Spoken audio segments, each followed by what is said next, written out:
हरियाणा की हर अपडेट के लिए बेल आइकन दबाएं और सब्सक्राइब करें STV हरियाणा न्यूज। आप देख रहे हैं हरियाणा न्यूज और मैं हूं आपके साथ शुभेंदु सिंह। महिलाओं की सुरक्षा को लेकर दावे तो बहुत बड़े किए जाते हैं, लेकिन वो दावे ऐसे हवा हो जाते हैं जैसे लगता है कि महिला सुरक्षा के नाम पर सिर्फ और सिर्फ मजाक हो रहा है। यूपी के हाथरस से लेकर हरियाणा के फरीदाबाद में जिस तरह से बच्चियों की अस्मत से खिलवाड़ हुआ, हैवानियत की सभी हदें पार की गईं, उससे एक बात तो यह साफ है कि रेप जैसी वारदात के लिए सिर्फ कानून ही काफी नहीं बल्कि समाज में बदलाव लाना भी बहुत हद तक जरूरी है।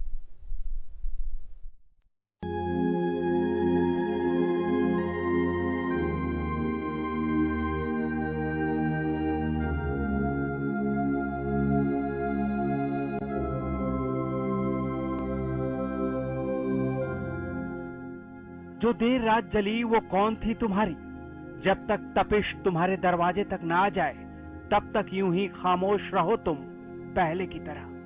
कब तक चुप रहोगे, जब अपनों पर गुजरेगी तब बोलोगे। कहां जा रहे हैं हम?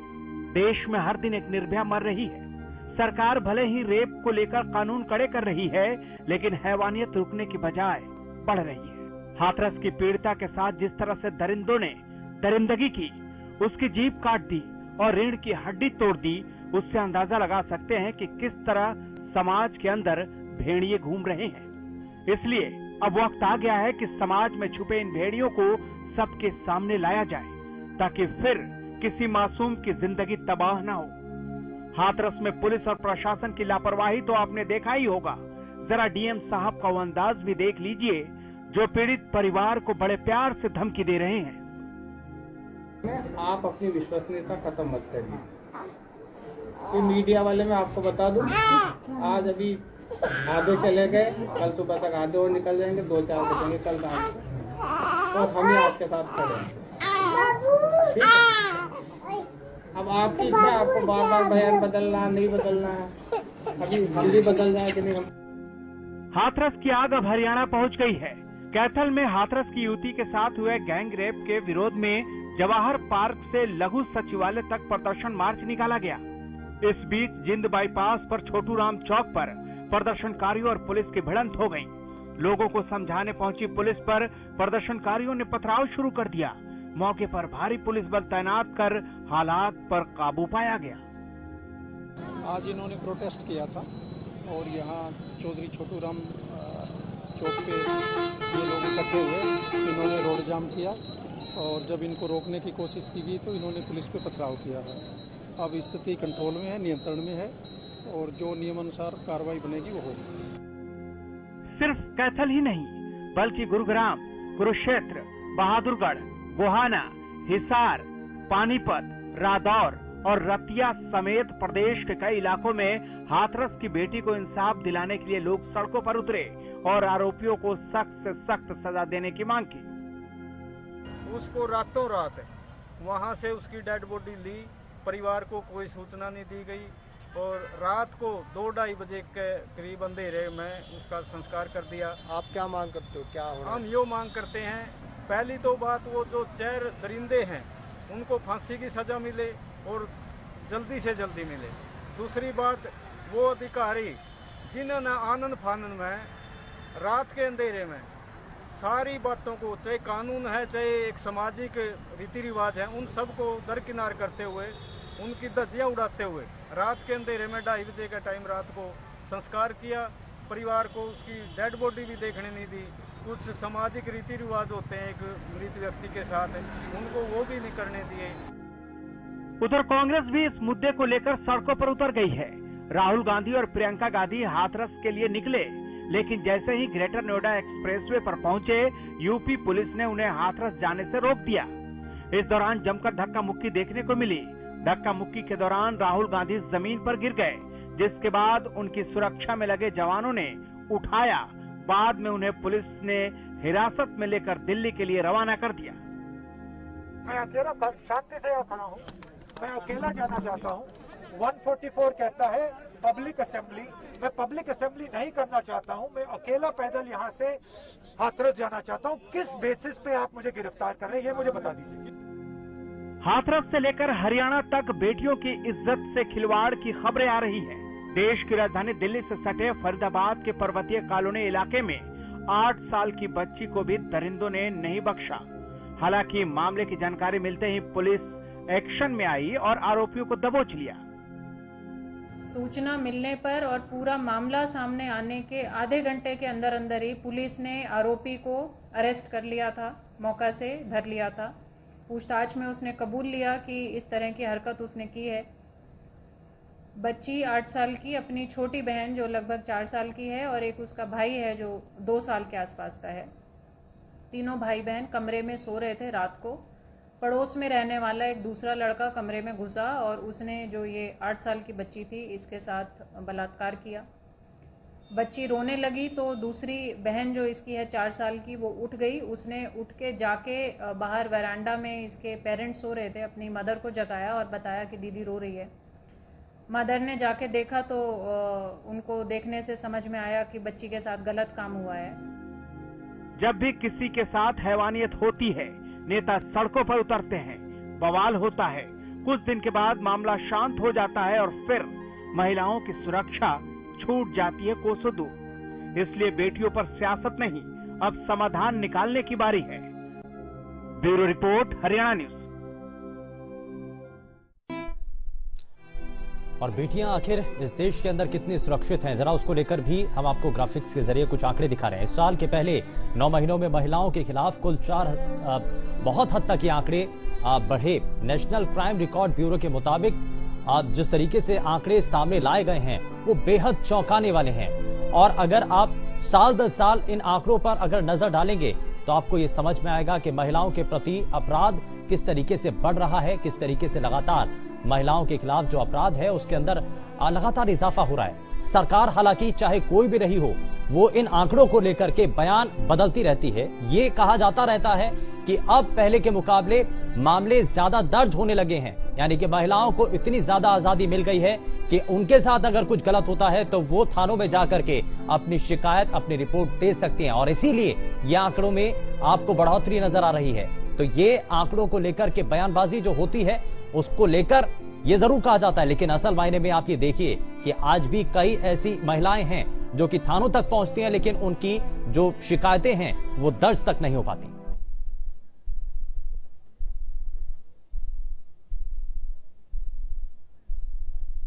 और चलिए जरा अब आज के इस गंभीर मुद्दे को लेकर के जरा सवाल बहुत सारे हैं कि आखिर ये कब तक, और इसी के साथ ये शुरुआत करते हैं कार्यक्रम की। लेकिन सबसे पहले आज के खास मेहमानों से आपको मिलवा देते हैं। हमारे साथ समाज सेवी अमीना शेरवानी जी कार्यक्रम में जुड़ चुके हैं। अमीना जी, बहुत स्वागत है आपका कार्यक्रम में। हमारे साथ भारतीय जनता पार्टी से प्रवक्ता रेणु भाटिया जी कार्यक्रम में जुड़ चुके हैं। रेणु जी, बहुत स्वागत है आपका। कांग्रेस पार्टी से प्रवक्ता महिमा सिंह हमारे साथ कार्यक्रम में है, बहुत स्वागत है महिमा जी आपका। जननायक जनता पार्टी से प्रवक्ता मनदीप बिश्नोई जी हमारे साथ कार्यक्रम में है, बहुत स्वागत है सर आपका। और इनेलो से प्रवक्ता रजवन डहिनवाल जी हमारे साथ कार्यक्रम में जुड़ चुके हैं। रजवन जी, बहुत स्वागत है। रेणु जी, मैं जरा जल्दी से सीधे आपसे पूछना चाह रहा हूं कि ये आखिर कब तक और किस रूप में हो रहा है? कहां सरकार है? लगातार जो अपराध है वो बढ़ रहा है, सरकार कहां है? देखिए शुभेंदु, आज जो फरीदाबाद में घटित हुआ है, ये जो हाथरस की बेटी के साथ हुआ है, ये बहुत शर्मनाक भी है और बहुत दुखद भी है, दर्द से भर जाता है। परंतु मुझे शर्म आती है ये कहते हुए भी कि जितनी भी हम मर्जी सख्ती कर रहे हैं, जितनी भी हम शिक्षा उन बेटों को दे रहे हैं, फिर भी इस तरह की घिनौनी अपराधी गतिविधियां और इस तरह की घिनौनी सोच आज भी हमारे देश के उन बेटों में है। मुझे इस बात का बहुत अफसोस रहता है कि जब भी इस तरह का कोई अपराध घटित होता है और जब वो अपराधी पकड़े जाते हैं तो पता चलता है उनकी अपनी भी बहनें हैं, बेटियां हैं। आप ये देखिए, जितने 2-3 कांड इस तरह के पिछले हुए, जब भी वो अपराधी पकड़े गए तो उनके परिवार में अपनी ही बेटियां भी निकली और बहनें भी निकली। बावजूद उसके इस तरह की घिनौनी सोच रखने वाले जो पुरुष हैं, मैं उनके लिए मेरे पास अल्फाज नहीं है, लेकिन ये कहूंगी कि सरकार की सख्ती है, तो कहां है वो सख्ती? क्यों नजर नहीं आ रही? क्यों अपराधियों में, बदमाशों में खौफ नजर नहीं आता है? देखिए शुभेंदु, अगर आप खौफ की बात करें या अपराध को नियंत्रण करने की बात करें तो हमारी ही सरकार के आने के बाद 12 वर्ष से छोटी बच्चियों के साथ अपराध करने पर या इस तरह की घिनौनी हरकत करने पर उनको फांसी दी गई। निर्भया के दोषियों को इसी सरकार के दौरान अभी आप देखिए फास्ट ट्रैक कोर्ट्स करके फांसी हुई।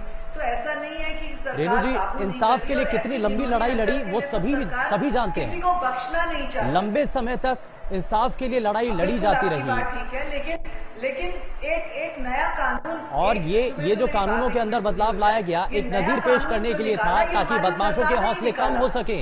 ऐसे असामाजिक तत्वों के लोग जो ये अक्सर ऐसी घटनाएं करते हैं उनके अंदर एक डर बना सके सरकार, ये इसलिए था। लेकिन उसके बाद भी लगातार घटनाएं हो रही हैं। बिल्कुल, लेकिन जितनी भी घटनाएं हुई हैं उन अपराधियों को पकड़ा गया और उनको सख्त से सख्त सजा दी जाएगी। जो अब भी पकड़ा गया है फरीदाबाद की उस बच्ची के साथ जिस 22 साल के लड़के ने घिनौनी हरकत की है वो तुरंत पकड़ा गया। और मैं आपके ऑन एयर चैनल पर कह के जा रही हूं, मैं कल शाम को दोपहर को उस बच्ची के घर मिलने जाऊंगी। अभी मैं बाहर हूं तो मैं उस बच्ची को मिलने जाऊंगी। लेकिन सड़कों पर अगर विपक्ष आता है, कोई नेता अगर सवाल करता है तो उसको सड़क से हटा दिया जाता है। विपक्ष अगर विरोध करने के लिए सड़कों पर आता है, ये पूछता है कि आखिर सरकार कहां है। मुझे इस बात का अफसोस है कि विपक्ष उन बातों के लिए सड़कों पर आता है जो ये भूल जाते हैं कि हम किस सोच के साथ सड़क पर आए हैं। आज जो अभिप्राय आपका कहने का है राहुल गांधी को लेकर, नाम भी नहीं लिया जाना चाहिए था ऐसे व्यक्ति का, जो आज हाथरस की बेटी की इस तरह की जो है मौत के ऊपर आज राजनीति कर रहे हैं। कहां थे राहुल गांधी जब राजस्थान की सीकर की बेटी के साथ घिनौना अपराध हुआ? क्या राहुल गांधी ने या प्रियंका गांधी ने वहां जाकर धरना प्रदर्शन किया या अपने गहलोत जी से पूछा कि कहां है वो अपराधी और क्यों इस तरह की घिनौनी हरकत घटी?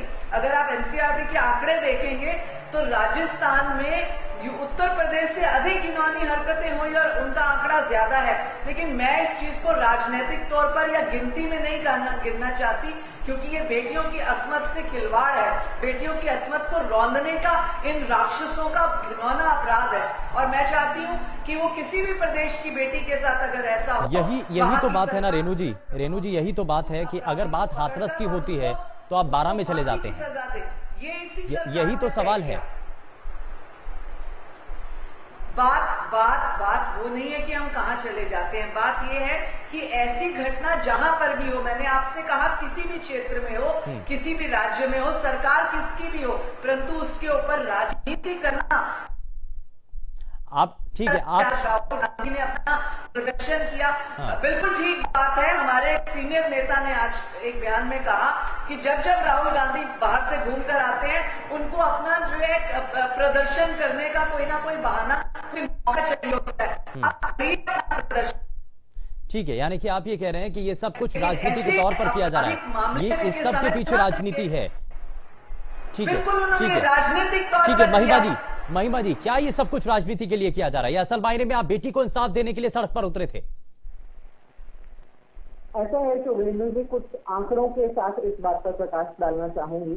जिस सरकार के 116 सांसदों का क्रिमिनल रिकॉर्ड है, जिसमें से 21 महिला अपराधों के आरोपी। कांग्रेस की भी बात कर लीजिए मैडम, इसमें साथ के साथ कांग्रेस की भी। भाजपा के 143 विधायक गंभीर आपराधिक रिकॉर्ड के साथ आते हैं। 83 में तो घोषित किया था। मैं इसलिए तो कह रहा हूँ ना, इसलिए बीजेपी की प्रवक्ता भी कह रहे हैं कि राजनीति हो रही है। आप इसमें यह भी शामिल करिए कि कांग्रेस पार्टी के ऐसे कितने सांसद और विधायक हैं। आपने मुझे मेरी बारी दी है, आपने मेरा नहीं, मैं साथ के साथ आपको ये भी कह रहा हूँ, शुरू भी नहीं करने दिया, आप इंटरवीन कर रहे हैं। सुनिए बात को, जिनके विधायकों नेताओं का नाम आए दिन रेप केसेस में लिया जाता है, कभी कुलदीप सेंगर तो कभी चिन्मयानंद, जिनके मुख्यमंत्री की अजय विष्ट बयान देते हैं कि महिलाएं खुला या स्वाधीन छोड़े जाने के लायक नहीं है। उनसे यही उम्मीद की जा सकती है कि बिटिया को अंतिम विदाई देने घर नहीं आने देंगे, सच के हितैषियों को प्रदेश में नहीं आने देंगे, मीडिया को अंदर नहीं आने देंगे, राज्यसभा में वोट। आप गलत बयानबाजी कर रही हैं, मैं आपको बीच में रोकूंगी क्योंकि आप गलत आंकड़ों को प्रदर्शित कर रही हैं। संस्थानों का न्याय का सोनिया गांधी जी के बारे में आपका क्या विचार है मैडम? सोनिया गांधी ने जो कहा रेप तो होते रहते हैं, रेप का क्या है उसके नहीं, आप गलत आंकड़े देंगे तो मैं डिबेट में आपको टोकने के लिए बैठी हूँ। मैं अपना प्रदर्शन करने के लिए नहीं बैठी हूँ, आपको टोकने के लिए बैठी हूँ। अगर आप गलत आंकड़े पेश करेंगे। दिखाई देते हैं, लड़की कोरोना से मरती तो मुआवजा मिल जाता, मीडिया वाले चलाएंगे और चले जाएंगे यहाँ से, तुम्हारे ऊपर यहाँ पर हम ही रह जाएंगे। मृतका की बहन उसकी भाभी बोल रही है कि डीएम चालबाजी कर रहे हैं, मीडिया वाले नहीं। आप फिर 12 के बारे में क्यों नहीं कह रहे हैं? 12 के बारे में क्यों नहीं राहुल गांधी चले जाते हैं, क्यों नहीं प्रियंका गांधी गई? आपकी डिबेट का शीर्षक क्या है शुभेंदु, आप उसे खुद ही दोहरा दें, आप उसके ऊपर डिबेट कीजिएगा, फिर मैं उस पर भी बोलूंगी। नहीं, मैं तो अगर बीजेपी के प्रवक्ता से सवाल कर रहा हूं तो मैं आपसे भी सवाल कर रहा हूं, इसीलिए क्योंकि आप भी सीधे सिर्फ यूपी की बात करनी है। कहीं पर भी होता है अपराध, वो गलत है, लेकिन आधी रात में पहले हाथरस में फिर बलरामपुर में लड़कियों को जला दिया जाता है, लाशों को जला दिया जाता है। क्या छुपाने की कोशिश कर रही हैं आप? कौन सी बात है जो सामने आ जाएगी, बाद में रिपोर्ट क्यों बदली जा पाएगी, या क्या हो जाएगा यदि आप 2:30 बजे जाके आप चिता जलाते हैं? चिता भी नहीं बोल सकते उसको, आप सबको जाकर दहन कर देते हैं रात के 2:30 बजे में। 5 बजने में 2.5 घंटे ही बाकी थे ब्रह्म मुहूर्त में, मुंह देने जाके आपने उसको जला दिया, उसका दहन कर दिया। पुलिस ने दुष्कर्म, ये दूसरा दुष्कर्म पुलिस ने किया है और आप मुझसे सवाल कर रहे हैं। मैं ये कह रही हूँ, इस पैनल पे बैठे हुए जितने भी लोग हैं, यदि किसी का भी जमीर जिंदा है तो इस बात की का डिफेंस हो ही नहीं सकता है, इसमें डिफेंस का कोई स्कोप ही नहीं बचा है। और उसके ऊपर से जो इनके मुख्यमंत्री महोदय हैं उसका कोई बयान नहीं आता है। तो खैर मैं तो यही सवाल पूछना चाहती हूँ कि अब ये कह रहे हैं सबूत नहीं है। चलिए, अगर बयानों की भी बात है, मैं ठीक है महिमा जी, मैं जरा उस पर भी आ जाता हूँ। राजस्थान के मुख्यमंत्री कांग्रेस पार्टी के नेता हैं अशोक गहलोत साहब ट्वीट करके कहते हैं कि वो जो पीड़िता है, जो लड़की है, वो अपनी मर्जी से गई है, रेप हुआ है लेकिन वो अपनी मर्जी के साथ गई है। ये इस तरीके के तर्क देना एक मुख्यमंत्री को आपकी नजर में सही है क्या? देखिए ऐसा है, उन्होंने जो कहा होगा, दस्तावेजों में जो आया होगा एफआईआर में या दस्तावेजों में, उन्होंने जो कहा वो सही, उन्होंने जो कहा वो सही, बाकी सब गलत। मैंने ऐसा नहीं कहा कि वो सही, आप मेरे मुंह में शब्द डालने की कोशिश ना करें। मैंने जो कहा वो यहाँ साफ दिखाई और सुनाई दे रहा है। उन्होंने जो कहा दस्तावेजों में जो आएगा वो सामने होगा। हाथरस की पिछला बेटी मरी, मरने के बाद उसका दाह संस्कार इतनी जिल्लत के साथ किया गया, इसका कोई स्थानीय, मैंने अपनी उम्र, कोई इतनी जितनी भी उम्र मैंने देख ली, मैंने नहीं देखा आज तक हिंदू परंपराओं में, ठीक है, हिंदू ठीक है, जरा ठीक है महिमा जी, मैं जरा अमीना जी को भी कार्यक्रम में जोड़ना चाहता हूं। मैं बाकी प्रवक्ताओं के पास भी आऊंगा, बाकी मेहमानों के पास भी आऊंगा, लेकिन अमीना जी, इसमें क्या नजर आ रहा है? ये राजनीति सबके बीच हो रही है, असल मुद्दा पीछे है। हर कोई राजनीतिक दल यही चाहता है कि उसको पॉलिटिकल माइलेज मिले। सबसे पहले तो जो महिलाएं पार्टियों के साथ जुड़ी हैं, रेणु जी और महिमा जी, आप अपने इन भद्दे पुरुष साथियों को डिफेंड करना बंद कर दीजिए। अगर वो गलत है तो आप खुलकर कहिए कि वो गलत है। हमारा एक आजाद देश है, आपकी जबान पे ताले नहीं है। बोलिए और कहिए कि हमारे पार्टी में भी बदमाश मर्द हैं और वही ये ट्रेंड सेट करते हैं, हमारे जवान बच्चे उस ट्रेंड को फॉलो करते हैं, दे फॉलो द लीडर। ये हो रहा है इस देश में आज। जब तक हम नेताओं को नहीं सुधारेंगे, हम लड़कों को नहीं सुधार सकते। बिल्कुल, और इसी सुधार के लिए विपक्ष जब सड़कों पर उतर, और इन महिलाओं को कहना पड़ेगा अपने पुरुष साथियों से कि तुम बेहुदे बदतमीज हो, तुमको औरतों के बारे में कमेंट करना आता नहीं, तुम चीफ मिनिस्टर बनो या प्राइम मिनिस्टर बनो या होम मिनिस्टर बनो, मगर तुम बलात्कारी तड़ीपार अगर हो तो तुम हो और हम तुमको धड़ल्ले से कहेंगे। महिलाओं को ही ये हिम्मत जोड़नी पड़ेगी, अपने पुरुष साथियों को डिफेंड करना बंद करें। महिमा जी कह पाएंगे?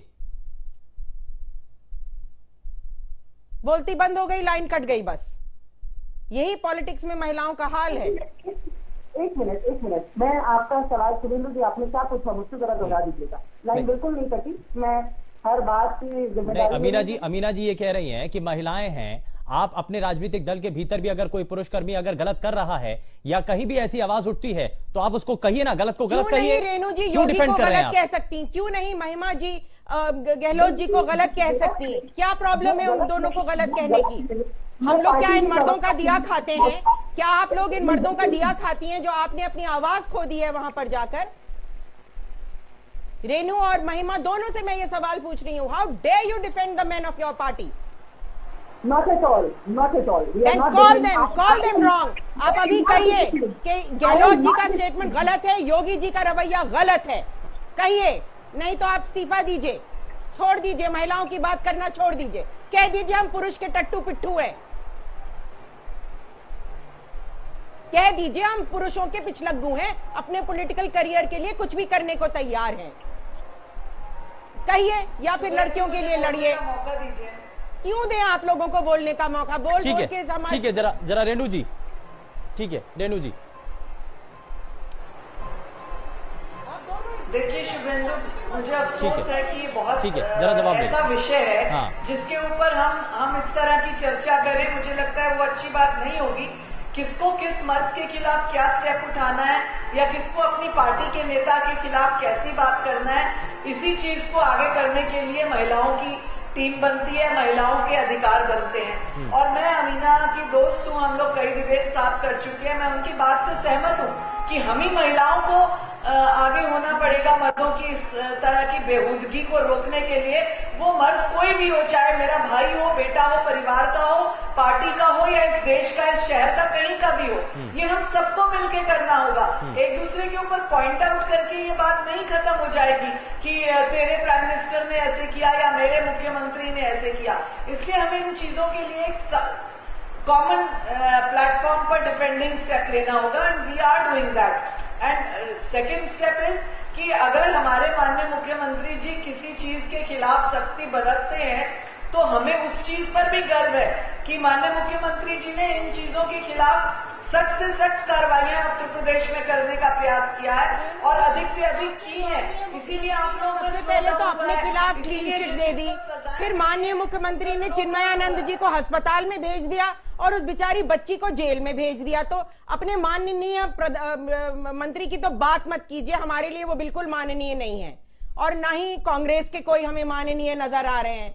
दोनों पार्टियों ने बहुत बुरा सलूक किया है औरतों के साथ। असल में राजनीति से ऊपर उठकर अगर महिलाएं हैं तो महिलाओं के लिए सबसे पहले सोचना होगा। लेकिन मैं मनदीप जी, मैं जरा जल्दी से आपसे पूछना चाह रहा हूं, बार बार ये कहा जाता है सरकार की तरफ से कि हमने कानूनों के अंदर संशोधन किया है, लेकिन किस लिए और कहां पर उनका फायदा होता है? क्योंकि आज भी अपराध हो रहे हैं।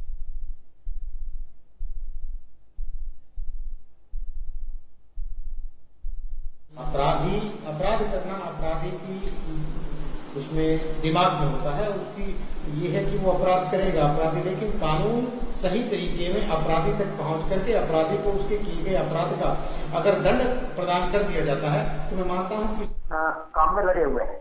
सबसे पहले मैं हाथरस की जो घटना हुई है उसकी जितनी भी निंदा की जाए कम है, निंदनीय है।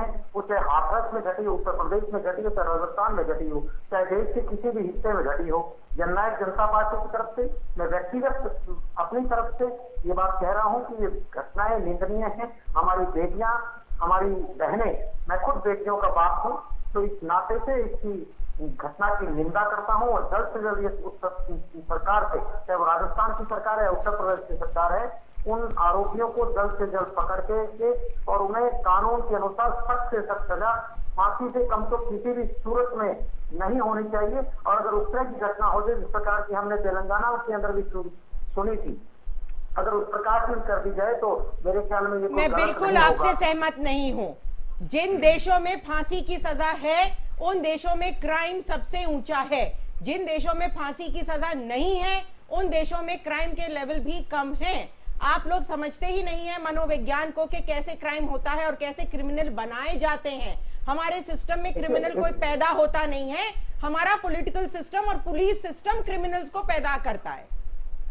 समझ लीजिए आप, सिर्फ फांसी पे, और जवान बच्चों को तो फांसी पे चढ़ा दें और बुढ़े ठरकियों को हम अस्पतालों में सुरक्षित रखें।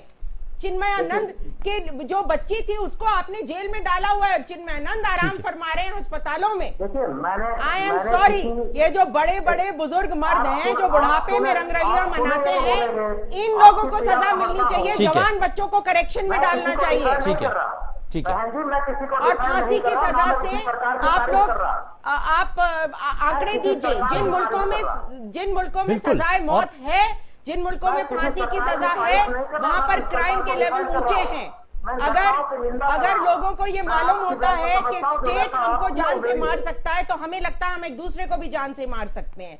जहां स्टेट मर्सीफुल और वेलफेयर होता है वहां पर जनता ह्यूमैनिटी की तरफ चलती है। जहां पर स्टेट फांसी देता फिरता है वहां पर जनता भी लॉलेस हो जाती है, क्योंकि खून कत्ल करना अगर हमारी सरकार हमको फांसी पे चढ़ा सकती है तो हम भी एक दूसरे को जान से मार सकते हैं, हमें ये लगता है। यही अगर हमें बच्चों को अराजकता का माहौल यहीं से बन जाता है। एक सेकंड, अगर हमें बच्चों को डिसिप्लिन करना होता है तो बच्चों को थप्पड़ मार के या धमका के डिसिप्लिन नहीं किया जाता है, उनके लिए अच्छा एग्जाम्पल, एक अच्छा उदाहरण सेट करके बच्चों को डिसिप्लिन किया जाता है। हमारे बुजुर्ग क्या उदाहरण दे रहे हैं, हमारे नेता क्या उदाहरण दे रहे हैं, और ये दोनों नेत्रियां बैठी हुई क्या उदाहरण दे रही हैं कि अपने पार्टी के पुरुषों को लताड़ भी नहीं सकती हैं टीवी डिबेट में। मैं रेणु जी आता हूं, जरा मैं आता हूं, मैं महिमा जी आपसे भी रिएक्शन लूंगा, लेकिन अजमल जी जल्दी से रिएक्शन इसमें। देखिए शुभेंदु जी, सबसे पहले बड़ी बात तो ये है कि हाथरस में जो घटना घटी बेहद दुर्भाग्यपूर्ण है। ऐसी घटना से पूरा देश जहां शर्मसार भी हुआ है, ऐसे ही एक अकेली हाथरस की नहीं है, बाराबंकी में भी जो हुआ है, हापुड़ में हुआ है, बलरामपुर में जो घटना घटी है।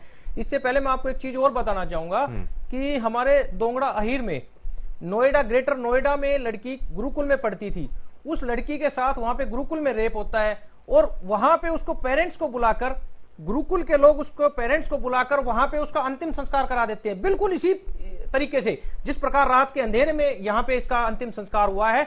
और आज भी उस लड़की के माता पिता, हम भी वहां पे गए थे, उस लड़की के माता पिता आज भी रोक रहे हैं, बिलख रहे हैं, लेकिन कार्रवाई क्या हुई, कुछ नहीं। और वहां पे उनसे यह लिखवा लिया जाता है कि मदर और उनके फादर है जो माता पिता के सामने इनके परमिशन के साथ और अंतिम संस्कार किया, जबकि वहां पे किसी भी तरह का कोई भी पोस्टमार्टम नहीं हुआ। उस लड़की के साथ भी रेप हुआ था।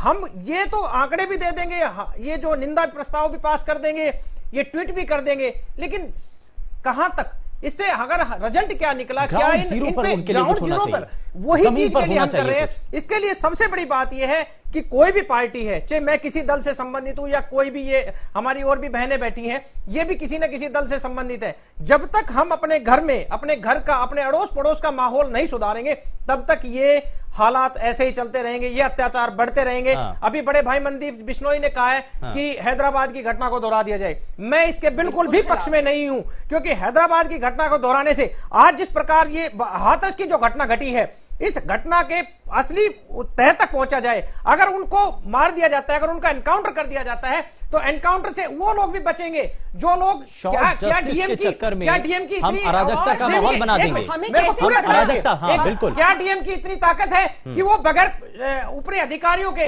या बगैर किसी राजनीतिक संरक्षण के उसका रात को 2:30 बजे उसका दाह संस्कार करा दे, उनके माँ बाप को कस्टडी में लेके, बच्ची का बगैर राजनीतिक संरक्षण के ऐसा किसी भी हाल में नहीं हो सकता। इसकी जांच होनी चाहिए और इसके साथ साथ जो भी राजनीतिक आदमी, अगर डीएम इसमें दोषी है, अगर कमांडेंट ऑफिसर इसमें दोषी है, तो उनके खिलाफ भी सख्त से सख्त प्रावधान जो भी संविधान के अनुसार हो वो होने चाहिए। और जब तक अगर ऐसा नहीं हुआ, जब तक अधिकारियों पे, जब तक नेताओं पर अगर कार्रवाई नहीं होती, तब तक ये ऐसा ही चलता रहेगा, क्योंकि जो भी फॉलोअर्स हैं वो इन नेताओं के होते हैं, इन अधिकारियों के होते हैं। असली डर उनमें भी घुसना चाहिए। इसके साथ ही पुलिस की जो संदिग्ध भूमिका है वो भी कहीं ना कहीं एक बड़ा प्रश्न चिन्ह खड़ा करती है। पुलिस की संदिग्ध नहीं है, बिल्कुल स्पष्ट भूमिका है। उनकी स्पष्ट भूमिका है कि लड़कियों के साथ कभी भी न्याय ना हो, क्योंकि वो भी उसी पितृसत्ता के हिस्से हैं और उनको भी सोचना चाहिए कि उनके घर में भी माँ बहन है, उनके घर में भी बेटियां हैं, लेकिन जिस प्रकार का उन्होंने ये रवैया अपनाया, आंदोलनों के दौर से लेकर के महिलाओं को मिलने वाली सुरक्षा तक, अपने पुरुषों को डिफेंड कर रही है, वैसे पुलिस भी नेताओं को डिफेंड करती है। लेकिन कितना और कब तक डिफेंड होता है और कब तक करना चाहिए, यह भी एक उसकी सीमा होती है। लेकिन एक छोटे से ब्रेक के लिए हमें यहां रुकना होगा, लेकिन ब्रेक के उस पार जरा इन्हीं बातों को लेकर के चर्चा करेंगे कि आखिर समाज के भीतर यह क्यों हो रहा है। कानूनों से क्या, लगातार कड़े कानून बनाने की जब बात की जाती है तो क्या उस सब से सब कुछ ठीक हो जाता है, या फिर मानसिक तौर पर और भी ज्यादा कदम उठाने की जरूरत है। मानसिक तौर पर लोगों को और खास करके अपने बच्चों को समझाने की जरूरत है। और कार्यक्रम को आगे बढ़ाते हैं। ब्रेक पर जाने से पहले रेणु जी कुछ कहना चाह रही थी, जरा जल्दी से आप रिएक्शन दीजिए, फिर उसके बाद मैं बाकी मेहमानों के पास आता हूं।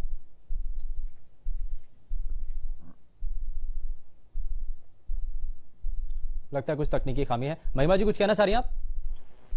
बिल्कुल, मैं अपनी जो साथी प्रवक्ता हैं अमीना शेरवानी जी, उनकी भावनाओं का सम्मान करती हूँ। और यदि आप मेरे व्यक्तिगत प्रतिक्रियाएं इस पर देखेंगे अलग अलग पटलों पर, ये बिल्कुल निंदनीय है और उसमें कोई दो राय नहीं है। और उसमें जहां हमें किसी भी पुरुष की, किसी भी संस्था की, किसी भी संगठन की निंदा करने की जरूरत पड़ेगी, वो बिल्कुल करनी चाहिए, की भी जानी चाहिए।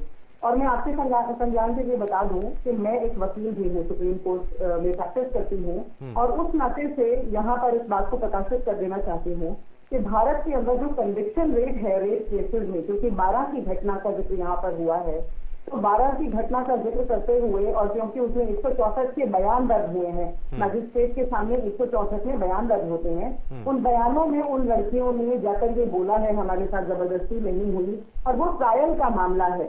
भारत के अंदर जो कन्विक्शन रेट है रेप केसेस में वो 27% है, 27.2। सुप्रीम कोर्ट ने अभी 2-3 मैडम यही तो अमीना जी यही तो कह रही हैं, अमीना जी यही तो कह रही हैं, आप फिर से वही डिफेंड करने वाली बात है, यही तो। बिल्कुल हाँ, मैं डिफेंड नहीं करूँ, मैं आपको न्यायपालिका का जो कार्य प्रणाली है, जो कार्य शैली है, उसके बारे में संज्ञान दे रही हूँ। क्योंकि रेप की जब हम बात करते हैं तो रेप की जो लॉ के अंदर चेंज लाया गया जब 2012 की घटना के बाद, और उसके बाद से जब ये देखा गया पिछले 10 वर्षों में देखा गया कि बहुत सारे फॉल्स रेप केसेस भी रजिस्टर हो रहे हैं। रेप केसेस के रिकॉर्ड के अंदर यानी कि रिपोर्टिंग के अंदर भी इजाफा आया है, ये बड़ी अच्छी बात है। मैं खुद एक क्रिमिनल लॉयर हूँ, मैं खुद रेप केसेस लड़ती हूँ, जिनमें मैंने खुद अपनी नजरों के सामने देखा है कि किस तरह से अंत में जब विक्टिम जो अक्यूज है वो बरी होता है तो पूरा ट्रायल पलट जाता है, पूरा कस्ता पलट जाता है। और 27.2 जो मैं आपको बता रही हूँ कन्विक्शन रेट है, ये मेरा बनाया हुआ नहीं है, ये अवेलेबल है, ये आंकड़े हैं। तो 4 में से 1 की रेप केस सच्चा पाया जाता है, लेकिन हाथरस जैसी घटना, बलरामपुर जैसी घटना, निर्भया जैसी घटना, आसिफा जैसी घटना, उन्नाव जैसी घटना, ये घटनाएं प्राइमा फेसाई केस है, सामने है, प्रत्यक्ष को प्रमाण क्या है। हाथरस और 12 को उसकी तुलना की नहीं जा सकती है, तो गहलोत जी ने ये बात कही है। यदि वो ये कहेंगे रेप गलत है, मैं अमीना जी के साथ वो जिस तरह से कहेंगे उस तरह से विरोध करने को तैयार हूँ। मैं एक महिला पहले हूँ और उसके बाद कुछ और हूँ, उसके बाद वकील हूँ। तो क्या आप ये कहेंगे अशोक गहलोत जो राजस्थान के मुख्यमंत्री हैं, उनका जो ट्वीट सामने आया वो गलत है? आप कह पाएंगे? उनके ट्वीट में लिखा है, उनका ट्वीट आप पढ़ दीजिए, चला दीजिए, आप ही बता दीजिए जरा। उनके ट्वीट के अंदर ये लिखा है कि लड़कियों ने 164 के बयान में मैजिस्ट्रेट के सामने खुद कबूल किया है कि वो अपनी मर्जी से गई थी। ये ठीक है, हाँ। तो क्या किया जाता है चाय पीने के लिए या कॉफी पीने के लिए या फिल्म देखने के लिए या घूमने के लिए, इसका ये मतलब नहीं कि लड़का उसका बलात्कार कर दे। क्या अधिकार दे दिया गया? क्या लड़कियां लड़कों के साथ घूमेंगी हमारे समाज में और आजादी से घूमेंगी, मर्जी से जाएंगी, मगर लड़कियों का बलात्कार नहीं करेंगे, ये कानून से कहना है। बात यहाँ अभी ये जो रेप केसेस हुए हैं इनकी हो रही है, महिला अधिकारों पर एक अलग बहस। मैं यहाँ इस चैनल पर अपनी मर्जी से आई हूँ, मैं 4 मर्दों के साथ एक रूम में बैठी हूँ, इसका ये मतलब नहीं मैं बलात्कार करवाने आई हूँ, मैं एक प्रोग्राम में हिस्सा लेने आई हूँ। ये क्या बात हुई कि औरत अगर अपनी मर्जी से कहीं गई है तो उसके साथ बलात्कार नहीं हो सकता? बिल्कुल नहीं है, इसका मतलब ये हमें मर्जी से जाने का ये तो करिए ना खंडन। शुरुआत से यही तो बात उठ रही है ना महिमा जी कि अगर गलत है तो गलत को गलत कहना है। तो यानी कि शुभेंदु जी, अगर आप अपने चैनल पर ये दस्तावेज दिखा रहे हो तो मैं ये कह दूं कि आप बलात्कार का समर्थन कर रहे हैं। नहीं तो अगर नहीं, आप ये बताइए ना कि मुख्यमंत्री ने क्या जो कहा क्या वो सही है? आप उसको जायज ठहरा दीजिए। मैं तो बता रही हूँ आपको ट्वीट क्या है, ट्वीट में 164 के बयानों का जिक्र है, आप चलाइए ना ट्वीट अपने चैनल पे प्लीज। बताइए। उनका कहने का अभिप्राय था कि जो लड़की अपनी मर्जी से जाती है उसके साथ बलात्कार नहीं हो सकता, जबकि हम जानते हैं कि लड़कियां मर्जी से जाती हैं और लड़के या मर्द उनका मिसयूज। चिन्मयानंद के पास बेचारी बच्चियां विलिंगली गई थी, उनके कॉलेज में पढ़ती थी, चिन्मयानंद घर से उठा के नहीं लेकर गए थे, मगर फिर भी चिन्मयानंद ने उनके साथ शर्मनाक हरकतें की। होनी चाहिए, उसमें इन्वेस्टिगेशन किया जाएगा, that is subject to investigation. ठीक है, तुलना का मामला नहीं है, ये कहा है, मतलब स्वीकार नहीं करेंगे। आपका कहना कि सिर्फ 1 में से 4 में से 1 ही रेप केस सही माना जाता है, वो ये होता है कि उनको एविडेंस नहीं मिलती, क्योंकि हमारी पुलिस ढंग से एविडेंस नहीं इकट्ठा करती, लड़कियों के केस झूठे नहीं होते, एविडेंस प्रॉपरली नहीं गैदर की जाती। बिल्कुल, कभी किसी और निचले स्तर पर ही काम नहीं किया जाता, दबा दिया जाता है। रेणु जी, रेणु जी, ठीक है, रेणु भाटिया जी, ये निचले स्तर पर ही बहुत सारे ऐसे मामले होते हैं जहां महिलाओं की आवाज को दबा दिया जाता है। मेरी आवाज आ रही है? जी रेणु जी, बिल्कुल आपकी आवाज पहुंच रही है। मेरा सवाल आपसे यह है कि निचले स्तर पर ही अगर पुलिस प्रशासन के पास अगर कोई भी महिला पहुंचती है अपनी शिकायत लेकर, तो बहुत सारी बार ऐसा होता है कि महिलाओं की आवाज को दबा दिया जाता है, उनकी शिकायत दर्ज नहीं की जाती है। कब की कहानी कर रहे हैं कि ऐसी आवाज दबा दी जाती है। आज हरियाणा की अगर हम बात करते हैं तो महिला थाने इसीलिए खोले गए कि जिन महिलाओं की आवाज दबा दी जाती थी वो अपनी बात को रख सके। और अगर हम इधर उधर की बातें करके नेताओं के ऊपर गाज घेर के, उन लोगों के ऊपर गाज घेर के अपनी पार्टी के लोगों को बचा के अगर यही डिबेट करनी है तो मुझे लगता है तीनों महिलाओं के बैठने का कोई औचित्य नहीं बनता। मैंने अपनी बहन शिवानी जी को सुना और मुझे अफसोस होता है कि इन्होंने आप पार्टी के कभी भी उस नेताओं को गलत नहीं कहा जब ये उस पार्टी से संबंध रखती थी। कांग्रेस की मेरी बहन बैठी है, कभी भी इन्होंने सब गलत नहीं कहा। जब राजस्थान जैसी जगह में रेप होते हैं, जब आजम खान जैसे लोग गलत, मैं सारे मर्दों को लताड़ती उनकी बेहूदगी पर। मैं ना अपने पार्टी के मर्दों से डरूं और मैं तो किसी पार्टी में हूँ भी नहीं। आम आदमी पार्टी में तो ओपनली मैंने डांट लगाई थी। ड्रामा करते हैं तो उस विषय में बिल्कुल रेणु भाटिया जी, आप ये बताएं, राजनीति ना करें, राहुल गांधी की खामियां ना बताएं, आप ये बताएं इन बलात्कारों को रोकने के लिए सरकार की क्या प्लानिंग है? ये घटनाएं दिन प्रतिदिन बढ़ रही है, इस पे आप बताएं। कहते हैं और की राजनीति, महिलाओं के बलात्कार पर राजनीति करना, इसे कहते हैं। प्रियंका वाड्रा को नहीं पता था कि आज तक राजस्थान में अगर ये मामला इतना, अगर विपक्ष इतना इस मामले को नहीं उठाता तो क्या इतनी जल्दी कार्रवाई हो जाती? विपक्ष के उठाने के बावजूद भी वो 2:30 बजे रात को उसका भूषण जला दिया जाता है और आप ये कहते हैं कि विपक्ष राजनीति कर रहे हैं। रेणु भाटिया जी, आप ये खुद सोच के देखिए, अगर जब इतना विपक्ष साथ आ गया, मीडिया साथ आने के बावजूद भी रात को 2:30 बजे उसकी लाश को जला दिया जाता है, उसके पेरेंट्स से मिलने नहीं दिया जा रहा, मिलाए उसका अंतिम दर्शन तक नहीं करने दिए जाते, उसके बाद आप कह रहे हो विपक्ष राजनीति कर रहे हैं। विपक्ष उस परिवार को न्याय दिलाने के लिए खड़ा था। रेणु, उसको क्यों जलाया गया रात के 2:30 बजे? उसका अंतिम संस्कार क्यों किया गया रात के 2:30 बजे? क्या बात थी? ठीक है रेणु जी जवाब। क्या विलायत में, क्या बैंकॉक घूमने गया था ये परिवार? नहीं, ठीक है, रेणु भाटिया जी वो राहुल गांधी के बारे में कह रही है, लेकिन रेणु भाटिया जी, रात के अंधेरे में, राहुल गांधी, रात के अंधेरे में आखिर क्यों जला दिया जाता है उस बच्ची के शव को?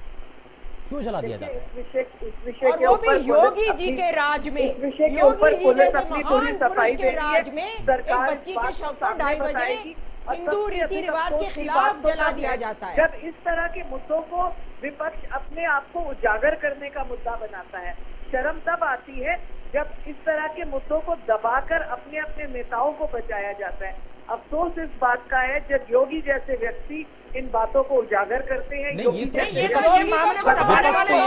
जब रात को 2:30 बजे शव को जलाया जा रहा है तो उसका औचित्य क्या है? सिर्फ ये बता दीजिए, हिंदू संस्कार में कहाँ पर रात को 2:30 बजे, जहाँ पे शाम ढलते ही, जहाँ पे शाम ढलते ही अंतिम संस्कार नहीं कराया जाता, वहाँ पे 2:30 बजे जलाने का सिर्फ एक कारण बता दीजिए। इस वजह से वहाँ पे 2:30 बजे हिंदू संस्कारों की बात इटली के लोग कहाँ से बोलने लग गए? हम इटली की हरियाणा के लोग हैं, हम इटली के नहीं है, देश के नागरिक हैं। हम तो हरियाणवी हैं भाई, हम तो भारत देश के नागरिक हैं। हम अपने अधिकारों के लिए पूछ रहे हैं, ये संस्कृति के बारे में पूछ रहे हैं। जहाँ पे संस्कृति में रात को अंतिम संस्कार नहीं किया जाता, वहाँ पे रात को 2:30 बजे, और जो अपने आप को हिंदू धर्म का ठेकेदार बताता है, उस ठेकेदार के राज्य में ये कैसे हुआ, ये बता दीजिए सिर्फ। कैसे बताएं? लगता है, ठीक है मनदीप जी, ठीक है, विपक्ष की बात नहीं है, इसकी बात नहीं है, ठीक है मनदीप जी, चीज का जवाब दे दीजिए। मनदीप जी, 2:30 बजे उसका अंतिम संस्कार योगी जी ने किया वो माफी के लायक। ठीक है अमीना जी, एक मिनट। मनदीप जी, फरीदाबाद के इस मामले को लेकर अब हरियाणा की सरकार क्या करेगी? ऐसे मामले आगे सामने ना आए, इसको लेकर के क्या किया जाएगा? कम से कम अब तो जागे।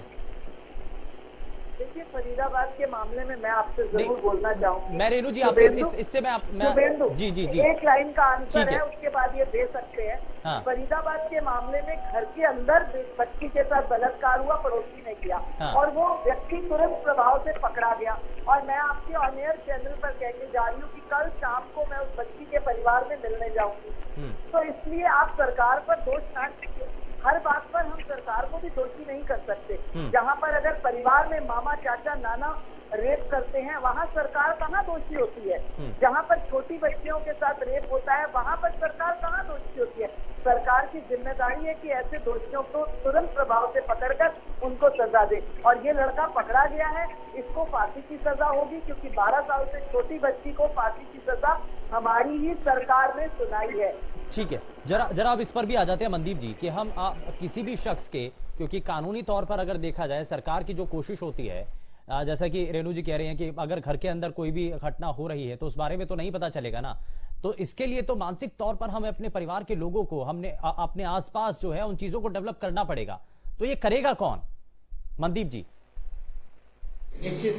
निश्चित तौर पर इस प्रकार का प्रयासरत होता है जो बाल संरक्षण और महिला संरक्षण जो अधिकार, लेकिन कई बार इस प्रकार की जो घटनाएं घटती है उन लोग, लगता है कुछ तकनीकी खामी आ रही है। अमीना जी, इस चीजों को बदलाव कैसे लेकर आए? हम बार बार ये कहते हैं ऐसी घटनाएं होती हैं, उसके बाद से फिर दोबारा से सरकार के ऊपर सवाल खड़े होने लगते हैं। देखिए, सबसे ऊपर से शुरू करना होगा। हमारे प्रधानमंत्री नरेंद्र मोदी जी पर भी मानसी सोनी का पीछा करने का, स्टॉक करने का, न जाने क्या क्या करने के आरोप लगे थे। उनको कोई सजा नहीं मिली, कोई इन्वेस्टिगेशन नहीं हुआ। हमारे होम मिनिस्टर पर भी आरोप लगे थे जब वो होम मिनिस्टर नहीं थे कि कौसर बी को, इशरत जहान को, बिल्किस बानो तो जीवित है, बिल्किस बानो और 14 औरतों को मारा गया था, बिल्किस को मरा हुआ समझकर छोड़ दिया गया था, वो जीवित है, उसको 50 लाख रुपए का मुआवजा भी मिला है। तो हमारे नेता औरतों के शरीर पर अपने राजनीतिक खेल खेलते हैं। And rape is a political issue, it has got nothing to do with sex, nothing to do with anything, it is a political issue. औरतों को दबाकर, डराकर, स्लेव पोजीशन में रखने के लिए समाज में बलात्कार को जन्म दिया गया था। औरतों को उनकी औकात दिखाने के लिए बलात्कार जैसे जुर्म को जन्म दिया गया था। और पितरी सत्ता इसको हवा दे देकर पालती है और ये पुरुष एक दूसरे को सपोर्ट करते हैं। और इनके साथ जो महिलाएं जुड़ी हुई हैं अपनी पॉलिटिकल रोटियां सेकने के लिए, वो भी अपने पुरुष साथियों को सपोर्ट करती हैं। इस सपोर्ट सिस्टम को तोड़ना पड़ेगा। ठीक है, मैं उम्मीद करती हूं कि ये जल्दी टूटेगा।